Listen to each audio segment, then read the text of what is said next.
Alors, je reviens sur la question des rapports entre le français et l'anglais autour d'un certain mot qui est certain, C-E-R-T-A-I-N. Ce mot en français a plusieurs sens. Je suis certain et une certaine forme. Cette double signification n'existe pas en allemand. En allemand, on a, dans un sens, on a sicher, on a gewiss. Mais en anglais, curieusement, le mot certain existe dans les deux sens comme en français. C'est un calque du français.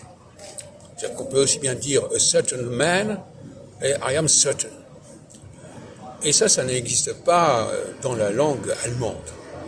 Et on ne peut pas faire de travaux sérieux sur l'anglais si on ne connaît pas l'allemand. Il faut faire un travail comparatif à 3 niveaux, l'anglais, le français et l'allemand, pour pouvoir s'y retrouver à peu près.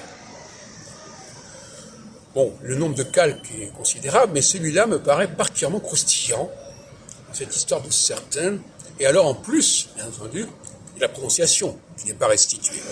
Parce que pourtant, certain comporte ce son très particulier du 1, qui n'existe pas dans les autres langues latines. Et les Anglais d'ailleurs disent certain, ils ne disent pas certain. Ils le prononcent comme la forme féminine. Parce qu'en français, la forme féminine certaine ne comporte pas le 1. Parce que le 1 du masculin se perd, disparaît au féminin. Parce que le féminin est une forme dérivée, une forme inférieure du masculin, et donc il ne comporte pas les formes de diphtongue qui constituent une expression tout à fait sophistiquée de la langue française, comme le en ou comme le on.